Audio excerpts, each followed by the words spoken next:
Nous allons prier.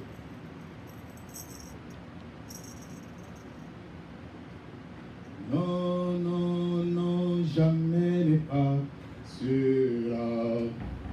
La parole de Dieu jamais ne passera. Non, non.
La Bible ajoute en disant, c'est poussé par le Saint-Esprit que les hommes ont parlé la parole de Dieu.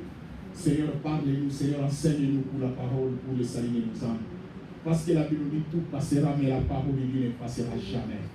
Voilà pourquoi, Seigneur, nous avons besoin de ta présence. Nous avons besoin de toi, notre Dieu. C'est que la Bible nous dit tout a été créé par la parole. La Bible ajoute en Jean 1:1 jusqu'au verset 12. La Bible dit qu'au commencement était la parole. Et la parole était avec Dieu, la parole était Dieu.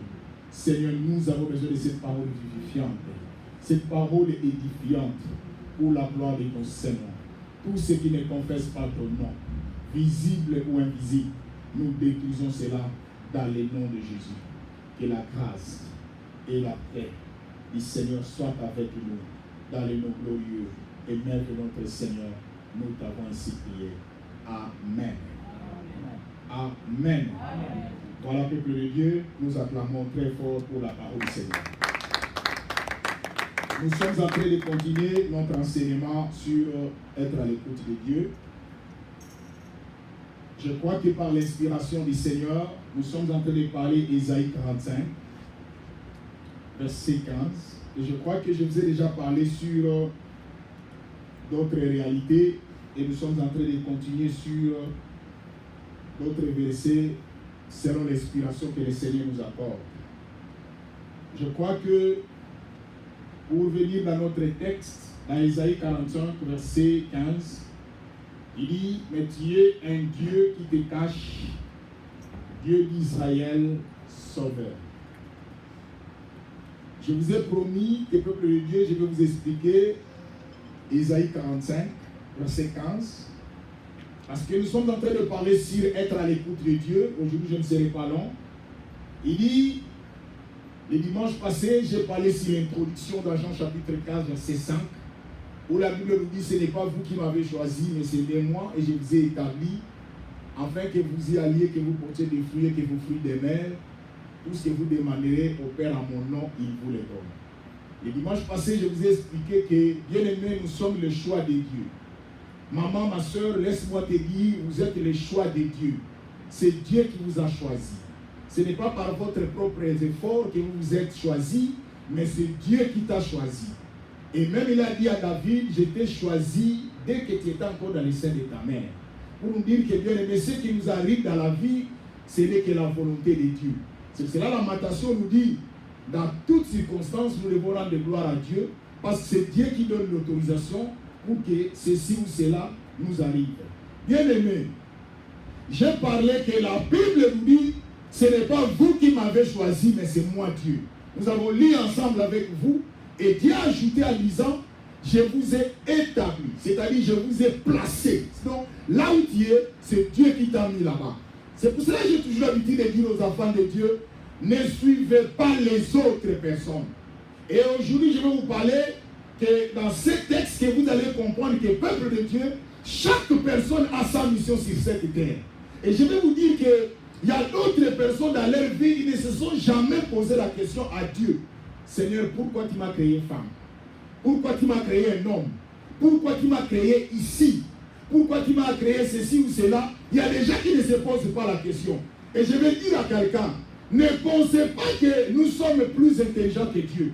Dieu est notre créateur, nous sommes des créatures de Dieu. C'est-à-dire c'est Dieu qui nous a créés, il nous connaît plus que nous-mêmes. Raison pour laquelle vous allez lire la Bible. Vous allez voir la Bible, il connaît même le nombre de tes chevelures, mais toi-même tu ne connais pas le nombre de tes chevelures. Pour te dire, c'est Dieu là qui connaît tout.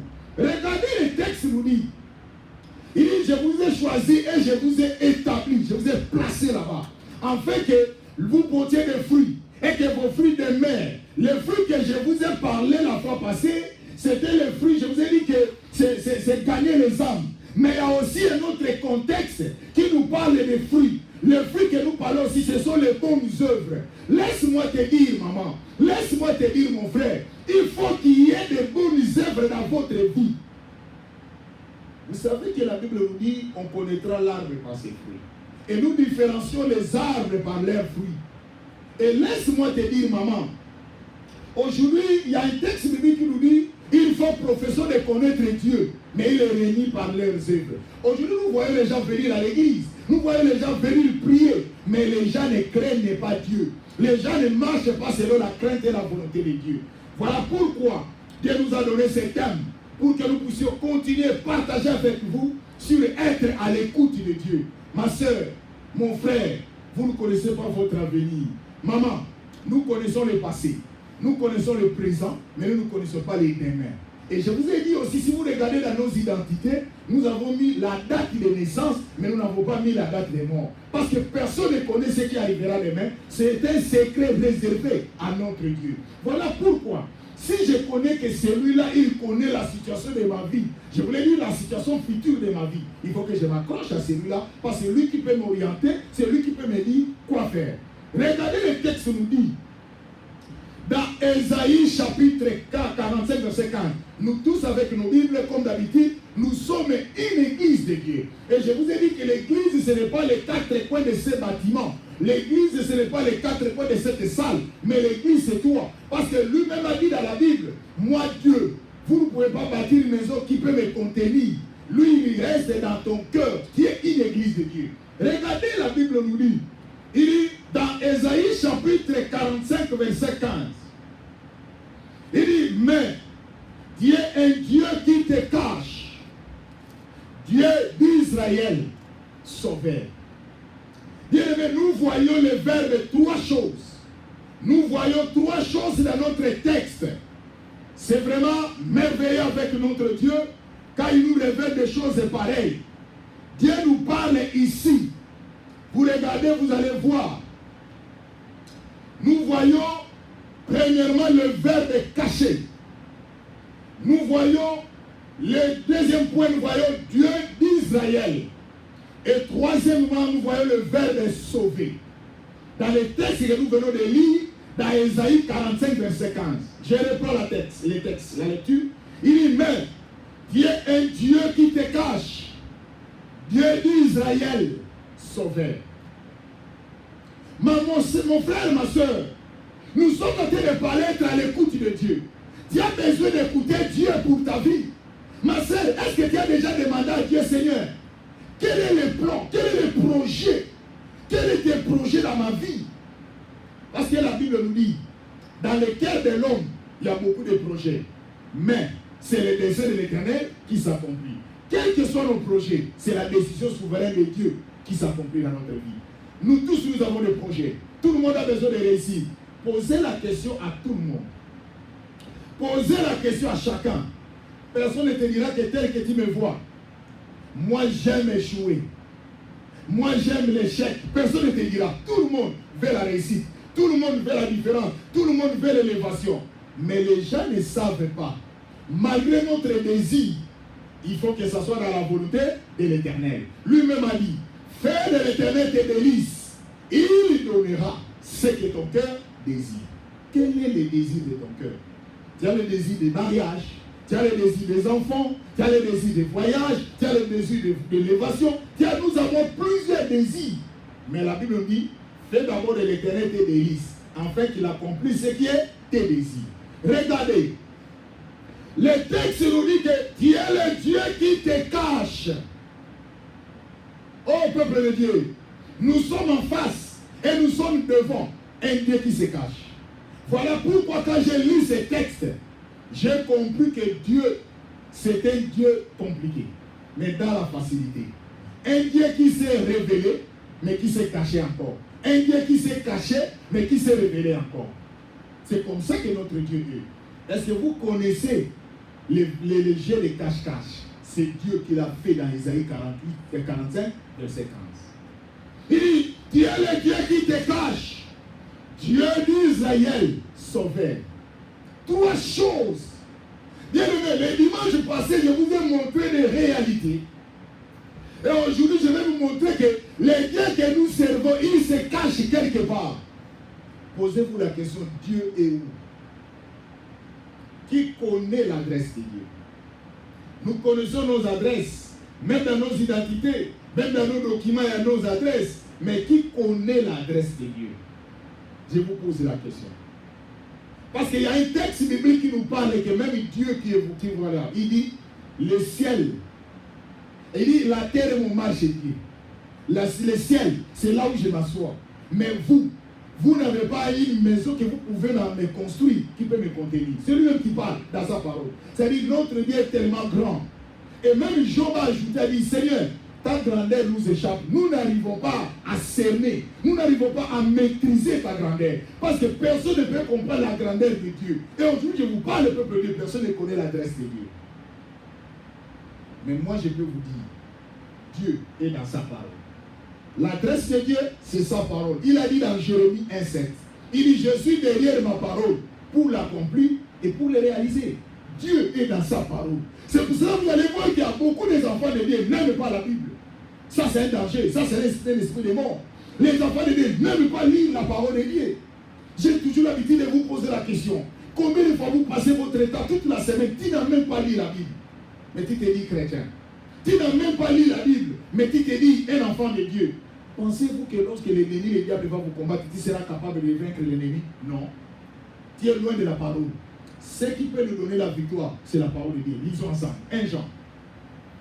Lisons ensemble 1 Jean chapitre 2. Vous allez voir l'importance de la parole. 1 Jean chapitre 2. Ça, c'est vraiment merveilleux avec notre Dieu. 1 Jean chapitre 2. Vous allez voir ce que la Bible nous dit.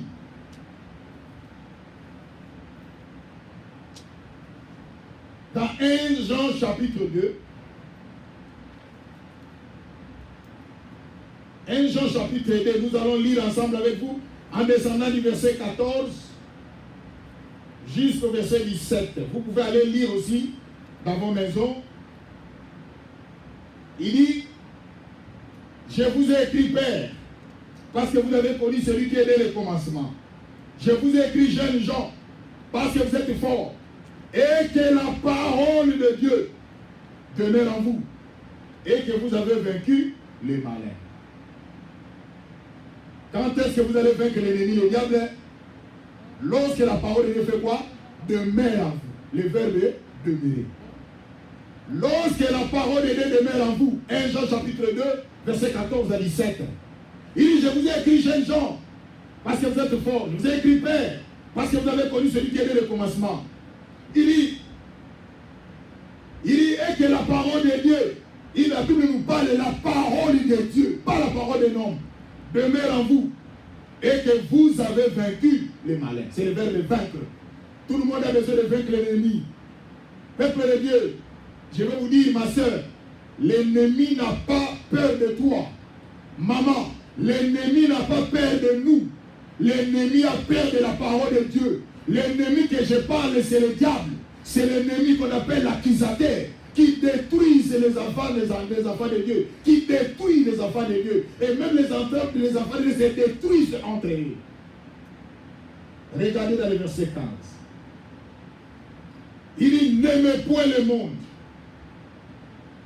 ni les choses qui sont dans le monde. Si quelqu'un aime le monde, l'amour du Père n'est pas en lui. L'amour du Père, Père n'est pas c'est Dieu. L'amour du Père n'est point en lui. Regardez le verset 16. Car tout ce qui est dans le monde, la convoitise de la chair, toujours envier, la convoitise. La convoitise de la chair, la convoitise des yeux et l'orgueil de la vie. Il dit quoi? Ne vient point du Père, mais vient du monde. Regardez le verset 17. Il dit, et le monde passe, et sa convoitise aussi. Mais celui qui fait la volonté de Dieu demeure éternellement. Voilà ce que je dis, être à l'écoute de Dieu. Vous voulez demeurer éternellement? Ça, c'est les secrets. Comprenez? Laisse-moi vous dire, la Bible dit, tu es le Dieu qui te cache, le Dieu d'Israël sauvé. Mais je vous ai expliqué le dimanche passé. Je vous ai dit que c'est lui que nous devons aller vers lui pour qu'il réponde à nos besoins. Il se cache. Celui-là qui se cache, il est le Dieu d'Israël. Je vous ai montré le dimanche passé le mot Dieu, par définition, même en hébreu, même en grec, veut dire puissant. C'est pour ça que vous allez voir que lorsque Dieu est allé, Moïse est allé rencontrer Dieu à la montagne de Sinaï à Horeb. Je vous ai parlé que la montagne de Sinaï à Horeb, c'est une seule montagne, mais qui porte deux noms. Lorsque Moïse va rencontrer Dieu, Dieu lui a dit, je te ferai Dieu devant Pharaon. Si vous lisez les textes là, vous allez voir que Dieu a utilisé le Dieu en majuscule. Au lieu de dire que je te ferai Dieu en minuscule, il a dit je te ferai Dieu devant Pharaon. C'était en majuscule. Dieu a dit je te ferai puissant devant Pharaon. Si c'est lui-là qui rend Moïse puissant, lui-même il est comment? Il est tout puissant. Et il a dit, peuple de Dieu, il dit, mais tu es le Dieu qui te cache, le Dieu d'Israël, sauveur. C'est lui qui est notre sauveur. Maman, nous avons besoin que Dieu nous sauve. Laisse-moi vous dire, nous venons à l'église d'abord pour la vie éternelle. Mais à part la vie éternelle que nous attendons, nous venons aussi à l'église pour que le Seigneur nous donne aussi la bénédiction. C'est cela que Jésus avait dit à ses disciples. Il dit, venez, vous devez me suivre. Celui qui me suit, il le recevra dans ces siècles présents au centuple et aussi dans les siècles à venir. Christ avait bien précisé. Je vous dis, maman, la bénédiction de Dieu est dans deux contextes, deux phases, terrestre et céleste. Tu ne peux pas être heureux sur cette terre et malheureux dans le ciel, non. Tu ne peux pas être au ciel heureux, malheureux sur cette terre, non. Là, ce n'est pas la parole de Dieu. La parole de Dieu dit, je veux que vous prospériez à tous égards, comme prospère l'état de votre âme. Maman, lorsque vous êtes prospère, Dieu est content. C'est pour cela que vous allez voir, celui qui n'est pas prospère, c'est aussi le signe de la malédiction. Et quand je parle de la prospérité, la paix c'est une prospérité. La joie c'est une prospérité. La bénédiction c'est une prospérité. Parce que tu peux avoir les moyens matériels, mais tu n'as pas la paix. Ça, ce n'est pas une prospérité. Parce que lui-même a dit, c'est la bénédiction de l'Éternel qui a enrichi et ne l'a fait souffrir d'aucun chagrin. Pas de problème avec la bénédiction de Dieu. Pourquoi vous êtes bénis, vous avez des problèmes? Pourquoi si cette bénédiction est de Dieu, pourquoi vous avez des problèmes? C'est ça, vous voyez les gens que vous enviez, qui ont beaucoup d'argent, mais qui n'ont pas la paix. Ce n'est pas la bénédiction de Dieu. Quand Dieu te donne la bénédiction, ma soeur, quand Dieu te donne la bénédiction, papa, c'est la paix. Vous aurez la joie de vous réjouir avec cette bénédiction. Regardez, tu as l'argent, mais tu es en train de perdre ta famille, tu es en train de perdre les membres de ta famille, il y a des gens qui sont en train de mourir, ça c'est une bénédiction. Et il ajoute, tu es le Dieu qui te cache, le Dieu d'Israël sauveur. Le Dieu que nous servons, c'est un Dieu qui se cache. Maman, c'est Dieu qui a fait ça. En d'autres termes, je veux te dire que Dieu c'est un Dieu qui s'est révélé à nous, mais il s'est caché encore. Il s'est révélé à nous par Jésus-Christ, mais il s'est caché encore par la prière. Voilà pourquoi tu as besoin de la prière pour que Dieu te révèle. Vous avez déjà lu un texte biblique qui nous dit, Tu n'as pas besoin d'ouvrir ta bouche pour parler à Dieu. Il connaît déjà les besoins de ceux qui se trouvent dans ton cœur. C'est la Bible qui nous dit. Mais lui-même encore, c'est Dieu qui dit que vous devez demander. C'est compliqué, mais dans la facilité. Il dit, mais tu es un Dieu qui te cache. Dieu d'Israël sauveur. Il dit, mais le Dieu que nous servons, c'est un Dieu qui te cache. Ma sœur, si tu ne changes pas Dieu, tu ne verras pas la solution à ton problème. Vous savez qu'il y a d'autres situations. Si tu ne pries pas, papa, maman, si tu ne pries pas, la solution est loin de ta vie. Les jours que tu vas prendre une décision de te lever de t'agenouiller, c'est alors que Dieu va intervenir. Vous pensez que les papas dans la maison, il ne connaît pas les besoins de ses enfants? Il connaît que ses enfants ont besoin d'argent, vrai ou faux? Oui. Mais les papas veulent voir la volonté, les plaisirs, les désirs de ses enfants, de venir vers lui pour nous parler, pour lui exposer leurs problèmes. C'est comme ça avec lui. Il dit, tu es un Dieu qui te cache, Dieu d'Israël. Bien-aimé, laisse-moi te dire, il vient un moment, Moïse est allé raconter Dieu dans la montagne de Sinaï en rêve pour les enfants d'Israël. Mais vous savez que quand Dieu a raconté Moïse, il a dit à Moïse, je entendis, je vis. Donc Dieu parlait, et si vous regardez le verbe que Dieu a utilisé, c'était au passé composé. Or, vous savez qu'un verbe conjugué au passé composé, ça veut dire que Dieu était déjà au courant, il a déjà vu la souffrance. Et je vais dire à quelqu'un, ta situation, Dieu connaît. Dieu connaît toutes nos situations, Dieu connaît ça. Donc ne vous trompez pas. Maman, il y a des fois, nous n'avons pas besoin de dire à Dieu ce que nous avons besoin, parce qu'il connaît. Mais ce qui est bizarre, il veut que nous parlions. Il veut que nous prions. Je ne sais pas, ça c'est un domaine réservé à Dieu. Il dit, mais Dieu c'est un Dieu qui te cache. Dieu d'Israël sauveur. Maman, c'est Dieu que nous servons. Il s'est révélé à nous, mais il s'est caché encore. Là, ce n'est plus mon problème. Moi, je fais mon devoir pour vous expliquer. Ma sœur, malgré le problème de ton mariage, malgré le problème de tes besoins d'enfants, Dieu connaît ça. Mais Dieu te dit, cherche-lui, il s'est caché pour ton problème. Il dit, le Dieu qui te cache, le Dieu d'Israël, sauveur. Maintenant, celui qui se cache, celui qui est ton sauveur, donc celui qui devait te sauver dans cette situation que tu as, mais il s'est caché. Les gens qui vous induisent à l'erreur en vous disant de ne pas prier, ils ne vous aiment pas. Lui-même a dit, tu es le Dieu qui te cache, le Dieu d'Israël sauveur. Et je vais vous expliquer le mot sauveur. Parce que le mot sauveur vient du verbe yassa. Comme le nom qu'on appelle Yoshua, sauveur. Donc c'est le verbe yassa. C'est ce qui est plus important dans notre vie. Nous avons besoin du salut dans notre vie. Mais ce qui est crié, pour que tu reçoives ton salut, il faut chercher ce Dieu-là. Pourquoi? Parce qu'il se cache. Ce qui est bizarre, tu as besoin de mariage, Dieu va se cacher. À chaque personne a un problème, Dieu se cache. Et aujourd'hui, je vous révèle, nous tous nous avons des problèmes, mais Dieu se cache pour nos problèmes. Il doit aller les chercher pour qu'il intervienne. Pourquoi il se cache? Demandez lui-même, il sait pourquoi. Moi, je sais pas. Dieu est le Dieu qui te cache. Dieu d'Israël, c'est-à-dire le puissant d'Israël. Ce Dieu-là, il est très puissant, mais il se cache. Il y a besoin de la puissance de Dieu. C'est pour cela que je suis en train d'enseigner au peuple de Dieu. Réveillez-vous. Réveillez-vous. Il y a le verbe cacher. Il y a le Dieu d'Israël. Il y a le verbe sauver. Maintenant, bien aimé, quand je parle de le verbe cacher, un Dieu qui se cache. De regarder les enfants qui sont en train de pleurer. 400 ans. 400 ans de la souffrance.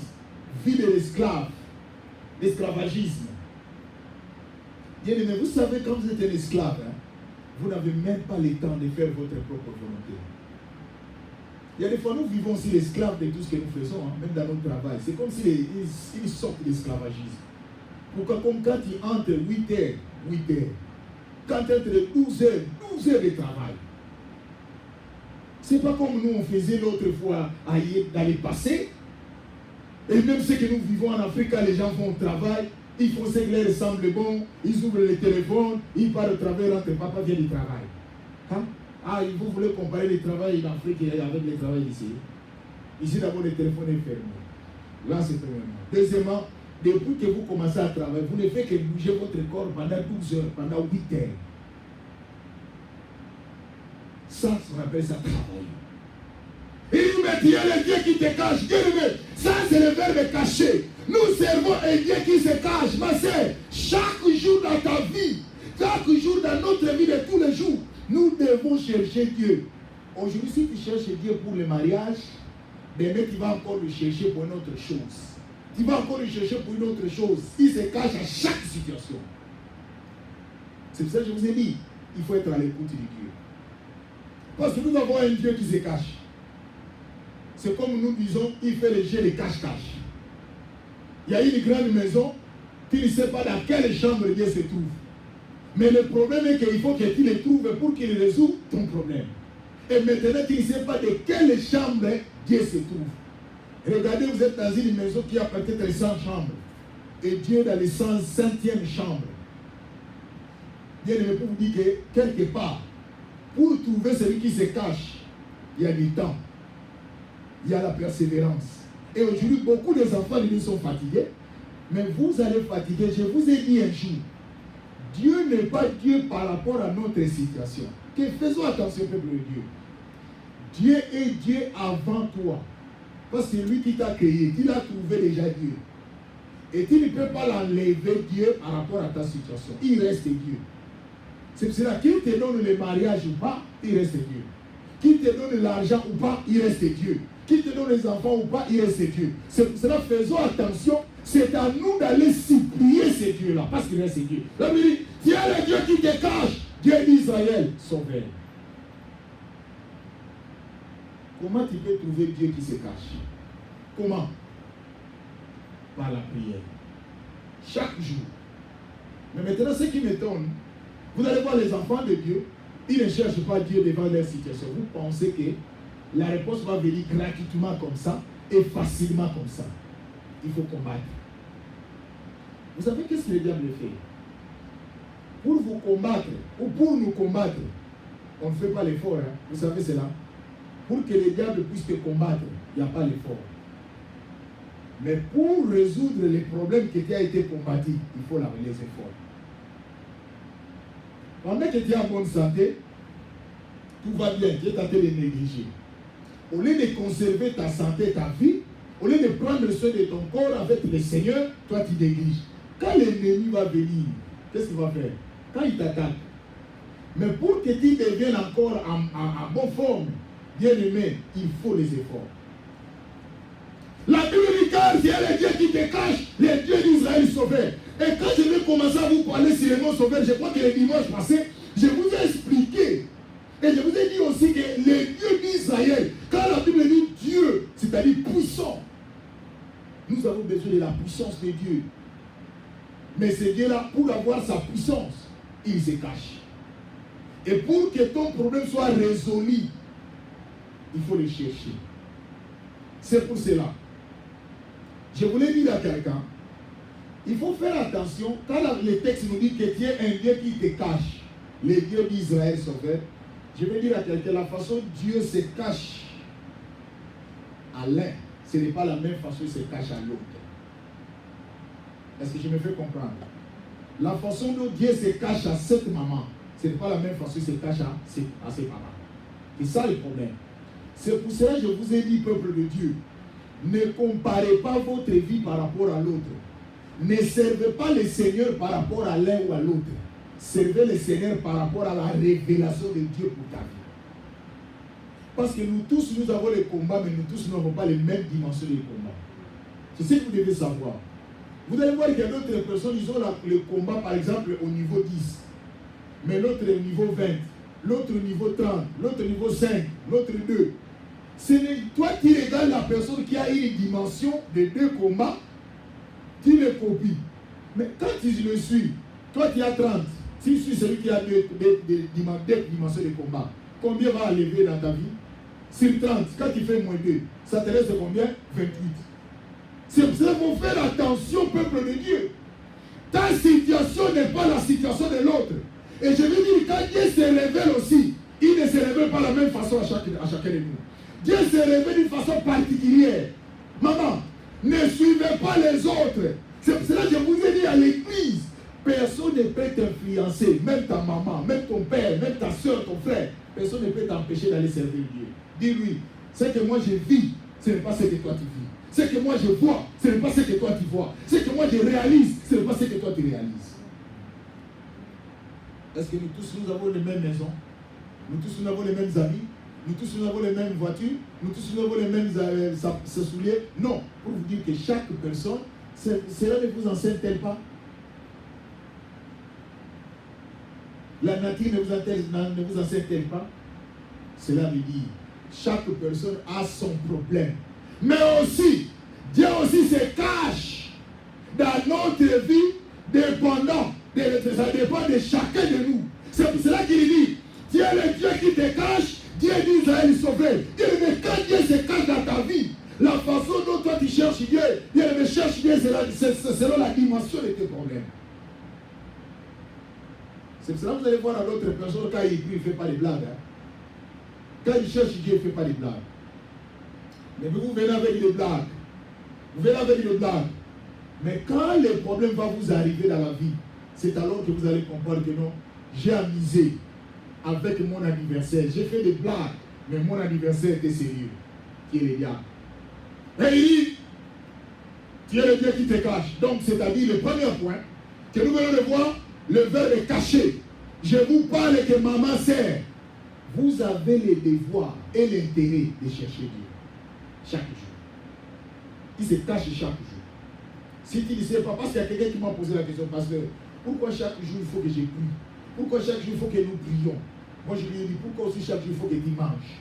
Pour vous dire que bien aimé, la façon dont tu manges la nourriture physique pour conserver la santé, c'est la façon aussi dont tu dois prier pour avoir la solution à tes problèmes. Parce que chaque jour nous avons des problèmes. Si tu as un problème aujourd'hui, tu prends la solution, demain un autre problème arrive. Il devrait encore trouver la solution à ce problème. Nous allons cesser de prier jusqu'au jour que le Seigneur reviendra. Nous allons cesser d'aller à la présence du Seigneur jusqu'au jour que le Seigneur reviendra. Tant que nous sommes sur cette terre, nous allons continuer à prier. C'est pour ton intérêt. Tant que tu n'as pas cessé de charger ton téléphone, le téléphone va continuer à fonctionner. Les jours que tu vas cesser de charger ton téléphone sera injoignable. C'est comme ça aussi avec la vie de Dieu. La nature doit nous enseigner. Regardez, peuple de Dieu, il dit Dieu d'Israël. Je vous ai parlé que dans l'Ancien Testament, Dieu était le Dieu d'Israël. Mais dans le Nouveau Testament, il était le Dieu de l'Église. Parce que l'Église est sortie d'Israël et les Grecs. Entre les païens et les Juifs, c'est ce qui fait sortir l'Église. Et je vous ai dit que dans l'Ancien Testament, on appelait l'Église chorale. C'est vers l'an 700. Avant Jésus-Christ, qu'on appelait l'Église chorale, l'assemblée dans le désert. Mais après, quand Jésus-Christ est venu, quand il parle dans Matthieu, il dit, tu es Pierre, et si cette pierre, je bâtirai mon église. Et c'est alors il parle de l'église qui passe, c'est l'église corps du Christ. C'est l'église universelle, qui est l'église invisible, que Jésus-Christ a donné sa vie pour nous. Il dit le Dieu d'Israël. Et vous savez que nous sommes les Israël terrestres. Parce que nous avons deux Israël dans la Bible. Nous avons Israël spirituel. Et nous avons aussi Israël physique. Ça, c'est référé dans l'histoire d'Agar. La femme Sarah et Agar. On appelle Sarah Israël terrestre. Et peuple de Dieu, troisième point, il parle du verbe sauver. Bien aimé, la Bible nous dit que tu es le Dieu qui te cache. Le Dieu d'Israël sauveur. Ma soeur, ton salut se trouve à ce Dieu-là. Vous savez qu'il y a d'autres personnes dans leur vie, ils n'ont pas droit à l'erreur. Le jour que tu laisses le Seigneur, tu abandonnes le Seigneur dans ta vie, le jour que tu es tenté de signer ton certificat de décès. C'est ça que vous voyez d'autres personnes ne laissent pas le Seigneur dire que moi, ma vie, c'est le Seigneur. La façon dont le diable me cherche, le jour que je vais abandonner le Seigneur, je serai son cible. Mais vous ne connaissez pas cette histoire. Pourquoi le diable vous met dans la distraction? Il vous laisse dans cette distraction pour vous abattre. Et vous allez être surpris. Vous êtes déjà dans les poids. Vous êtes devenu les poids du diable. Regardez. Il dit, tu le Dieu d'Israël sauveur. Mais comment c'est lui qui est le sauveur? C'est lui qui est notre salut. Regardez pourquoi je vous ai parlé le dimanche passé, où je vous ai expliqué, et de là que nous allons entrer ensemble avec vous sur l'histoire de Matthieu chapitre 27. Et je crois que comme je vous ai promis, nous allons encheminer avec vous le dimanche prochain. Regardez ce que la Bible nous dit. La Bible est claire en nous disant dans Matthieu chapitre 27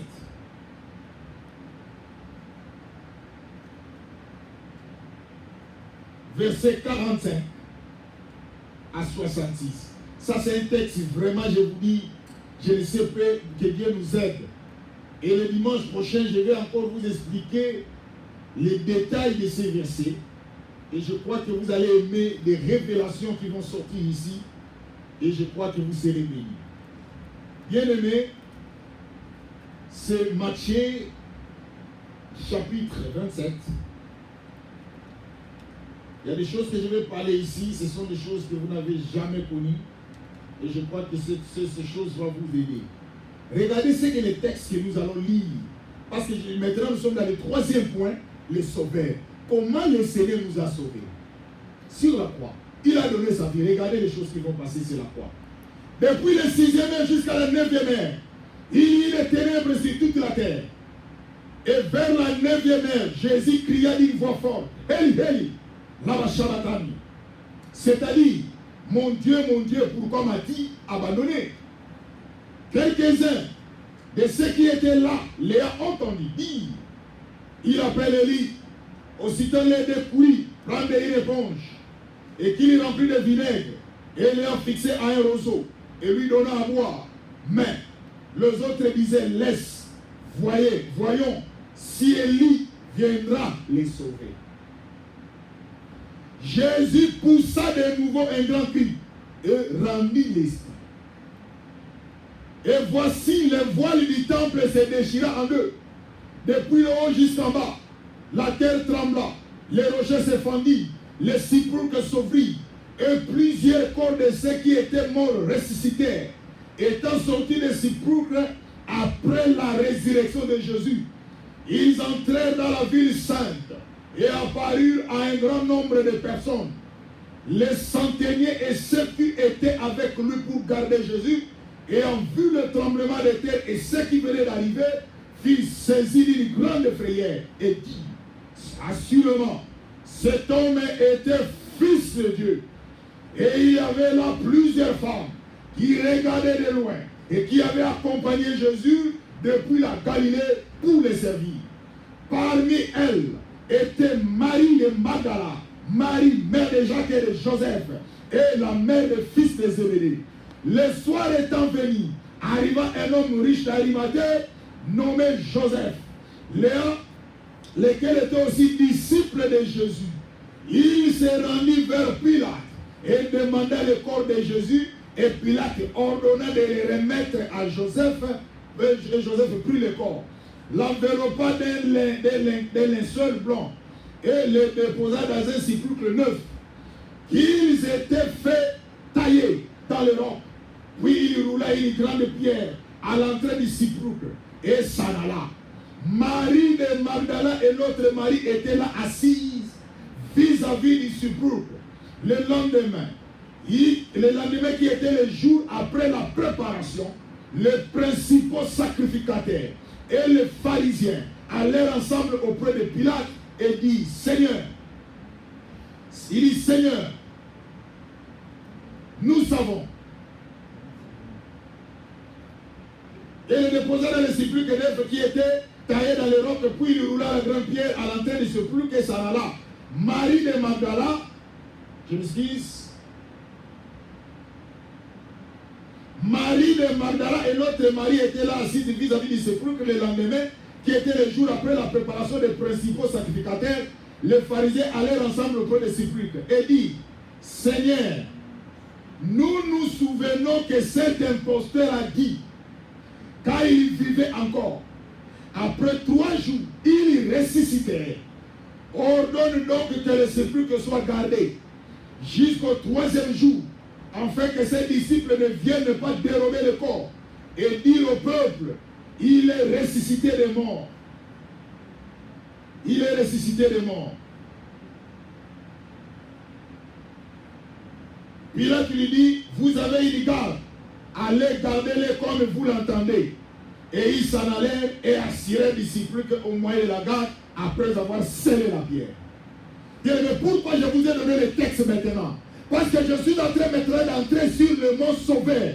Peuple de Dieu, nous sommes en train de prier un Dieu qui se cache. Mais ce Dieu-là qu'on appelle le Dieu d'Israël, le Dieu puissant, mais ce Dieu-là est sauveur. C'est lui qui est le sauveur. Mais comment qu'on appelle quelqu'un sauveur si vous ne lisez pas le travail des salvateurs?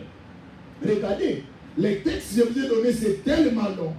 Vous allez rentrer dans vos maisons. Vous allez lire ces textes. C'est un devoir à domicile à tout le monde. Lisez très bien ces versets. Et je vous dis que les choses que je vais vous faire révéler ici, vous allez être surpris. Vous allez lire les textes. Il y a des fois des choses que vous allez voir, il y a d'autres que vous n'allez pas voir ça. Premièrement, nous avons plusieurs points.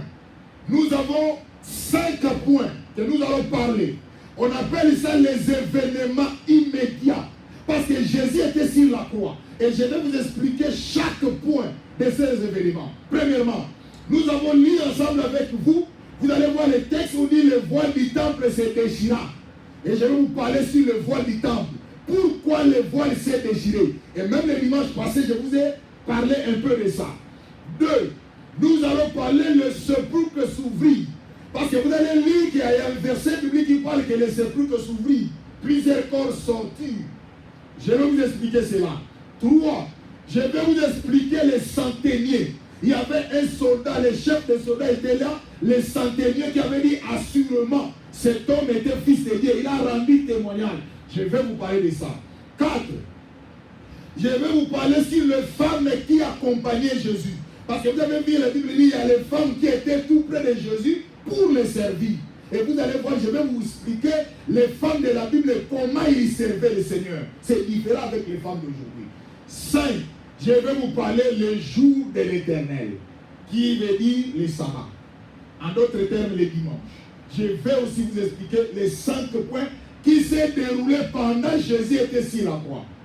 Et enfin, je vais vous parler les événements après.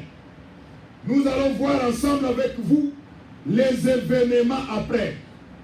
Dans les événements après, je vais vous expliquer cela parce que c'est la parole et c'est très important que vous puissiez comprendre tous ces éléments. Peuple de Dieu, le texte que je vous donne parce que je suis en train de parler, expliquer sur que Jésus est le sauveur. Les événements après, il y a 5 points encore. 1. Les côtes de Jésus percées. Vous allez voir qu'après Jésus était déjà mort. Parce que les choses que je vous ai donné, les 5 points, c'est-à-dire, ça c'est pendant que Jésus était vivant. Et maintenant, après, je vais vous parler des choses qui s'étaient passées après la mort de Jésus. Les côtes de Jésus percées.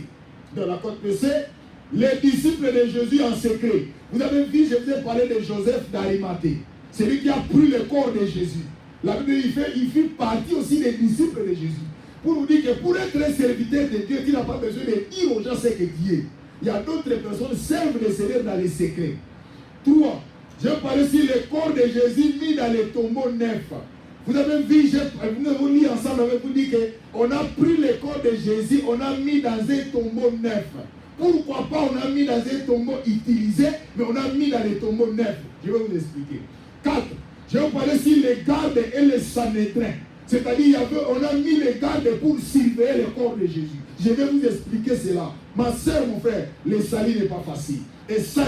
Je vais vous parler sur la résurrection de Jésus. Et c'est alors que lorsque nous allons partager ensemble avec vous, vous allez comprendre pourquoi on l'appelle sauveur. Dieu est le Dieu qui te cache, le Dieu d'Israël, sauveur. Bien-aimé, je vais vous parler que le Dieu que nous servons, c'est un Dieu qui se cache. C'est un Dieu d'Israël puissant, mais c'est un Dieu qui est sauveur. Nous avons besoin de notre salut. Bien-aimé, tu ne peux pas réclamer un salut de Dieu si tu ne connais pas comment le salut est arrivé. Si tu ne connais pas comment tu as reçu ce salut. Voilà pourquoi la Bible dit dans Osée chapitre 4, verset 6. Mon peuple périt par faute de connaissance. Et je vais vous dire, vous avez l'héritage qui est Jésus-Christ, mais vous n'êtes pas capable d'utiliser le nom de Jésus qui est notre héritage gratuit.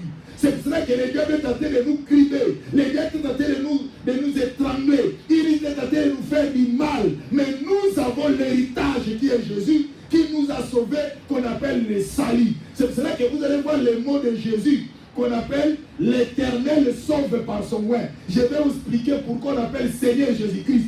Et lorsque vous êtes devant un démon, lorsque vous êtes devant un problème, une situation difficile, lorsque vous utilisez le nom de Jésus, vous allez comprendre ce que cela signifie. Rappelez-vous dans la Bible, il y avait des gens qu'on appelle les fils de Séva, qui sont allés faire une délivrance. Il dit devant une personne qui était possédée, il dit au nom de Jésus, que Paul prêche, au nom de Jésus, les démons leur ont posé la question. Qui êtes-vous? Je connais qui est Pierre, je connais qui est Paul, je connais qui est Jésus, mais vous qui êtes-vous? Rappelez-vous, la Bible nous dit, il a frappé ces gens qui étaient au nombre de 7, mais lui était seul. Parce que des gens qui utilisaient le nom de Dieu, ils ne savaient pas comment utiliser le nom du salut.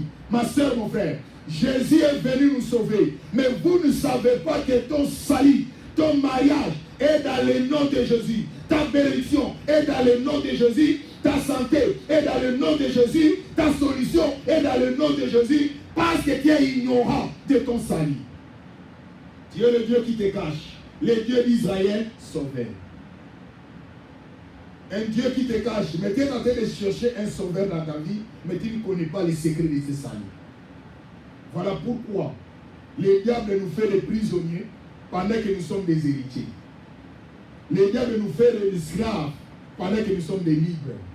Tu es esclave de l'impudicité, tu es esclave de l'idolâtrie, tu es esclave d'argent, tu es esclave de mensonges, tu es esclave d'escroquerie, tu es esclave parce qu'il y a quelqu'un qui est venu te sauver. Le temps est arrivé. Il dit, tu es le Dieu qui te cache, le Dieu d'Israël sauveur. Tu es venu le sauver. Et je vais vous expliquer des révélations. Et vous allez voir dans les textes que je vous donne, allez lire. Et vous allez voir, quand nous allons rentrer, et je vais commencer à épingler chaque point, avec chaque détail. Et vous allez comprendre des révélations dans la parole de Dieu. Ma soeur, maman, l'état est arrivé. C'est pour cela que Jésus avait posé la question à cette femme samaritaine. Vous adorez celui que vous ne connaissez pas. C'est pour cela, pour venir à l'église, il faut qu'on vous pousse. Pour venir prier, il faut qu'on vous pousse. Mais le jour que le problème va vous arriver dans la vie, le jour que la mort va vous surprendre, personne ne va vous pousser. Vous serez surpris, enterré. Mais le temps est arrivé. Dieu vous a envoyé cette parole pour vous dire qu'il faut être à l'écoute de Dieu. Il dit par ta faute, tu perdras l'héritage que Dieu t'a donné. Ma soeur, il y a des fois, il ne faut pas faire des choses par émotion. Vous savez ce qui nous dit, c'est quoi? C'est les émotions. Quelqu'un vient te dire quelque chose à propos de ton frère, à propos de ta sœur, il faut avoir la maîtrise de soi. Si tu n'as pas la maîtrise, si tu es animé par les émotions, tu risquerais de faire des choses que tu vas regretter après. Tu peux te comporter, tu peux faire des réactions négatives, mais après tu te rends compte que ton frère ou ta sœur était innocente. Qu'est-ce que tu vas faire? Ne fais pas les choses par émotion. Ne fais pas les choses pour prouver les gens. Mais fais les choses par la volonté de Dieu. Nous avons lu ensemble avec vous, je vous ai écrit, jeunes gens, parce que vous êtes forts. Je vous ai écrit Père, parce que vous avez connu celui qui est le commencement. Il faut que la parole de Dieu demeure en vous et que vous avez vaincu le malheur. On ne peut vaincre l'ennemi par la parole. Rappelez-vous l'histoire de Jésus. Dans Matthieu chapitre 4, lorsqu'il est allé prier pendant 40 jours, 40 nuits, les jeunes, les diables venaient avec la parole. Il dit, il est écrit. Jésus a dit, il est écrit aussi. C'est grâce à la parole qui a fait fuir les diables. Mais vous, quand les diables viennent à votre oreille, avec une voix audible, quand ils viennent à votre pensée, avec des pensées négatives, ils vous soufflent dans votre vie. Qu'est-ce que vous lui répondez? Parce que vous n'avez pas la parole. Parce que vous ne savez pas l'importance de votre salut. C'est pour cela que vous tombez. C'est pour cela que nous apprenons. Oh, votre frère a fait ceci. Votre soeur a fait cela. maman fait ceci, votre papa fait cela. C'est parce que vous n'avez pas la parole. Vous ne connaissez pas le Dieu que vous servez. Il a dit à cette femme, vous adorez sur cette montagne, mais nous adorons, il ne sera plus le problème de la montagne, ni à Jérusalem. L'état est arrivé. C'est où les vrais adorateurs adoreront le Père en esprit et en vérité. C'est pour cela qu'il nous a parlé le dimanche passé. Nous n'avons plus besoin d'un souverain sacrificateur qui va entrer dans les temps, dans les lieux très saints pour nous. Mais maintenant, Jésus-Christ a déjà déchiré les voiles. Et je vais vous expliquer encore le dimanche pour vous montrer que Jésus a tout fait. Maintenant, tu as l'accès. Tu peux aller vers ce Jésus pour dire que Seigneur, à propos de mon mariage, à propos de ma santé, à propos de ma vie, à propos de ma famille, Seigneur, je veux que tu interviennes. Lorsque tu parles à ces Dieu-là avec la connaissance, la réponse est proche de ta vie. C'est cela il dit, mon peuple périt faute de connaissance. Il y a des fois des choses qui nous arrivent dans la vie parce que nous ne comprenons pas les réalités de la parole de Dieu. Fermons nos yeux et nous allons prier.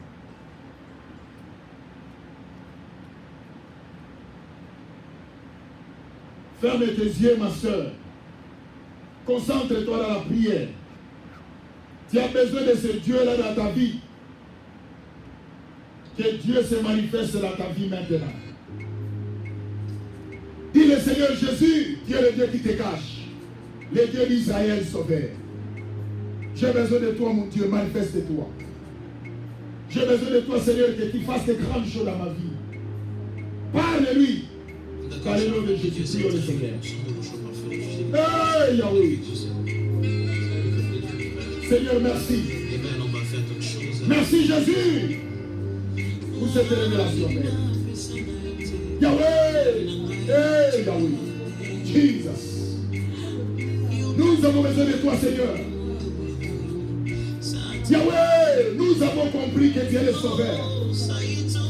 Yahweh, nous voulons maintenant entrer dans cette école de salut. Il n'y a que toi, Jésus. Il n'y a que toi, notre Dieu, notre Père. Il n'y a que toi, notre Seigneur. Hey, Yahweh. Seigneur, j'ai besoin de toi. Sans toi, Jésus, je ne peux rien faire. Sans toi, Jésus, je ne peux rien faire. Hey! Notre Dieu, notre Père. Jesus. Manifeste-toi, notre Père.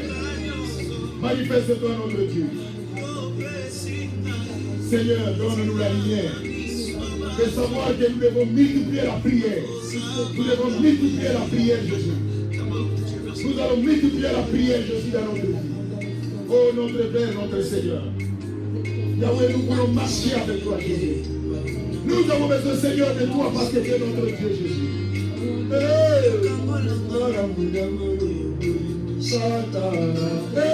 Papa, nous avons besoin de toi, Jésus. Que ta main puissante nous assiste, Père. Et la grâce marche avec nous. Que toi, notre Dieu, que tu sois le Dieu de la différence dans notre vie, dans cette église, dans la vie de maman, dans la vie de papa, dans la vie de nos frères et sœurs. Manifeste-toi. Oh Dieu, il n'y a que toi, Jésus. Manifeste-toi. Il n'y a que toi, Seigneur. Oh Jésus. Manifeste-toi, Seigneur. Oh Jésus. Que la grâce, la faveur du Seigneur nous accompagne. Dans le nom de Jésus. Père, bénis cette parole, bénis ce peuple, bénis cette révélation. Que la gloire et la louange viennent parce que tu es notre Dieu. Dans le nom de Jésus, nous t'avons ainsi prié. Amen. Amen. Amen. Nous acclamons très fort pour notre Seigneur. Acclamons très fort pour notre Seigneur. Gloire au Seigneur.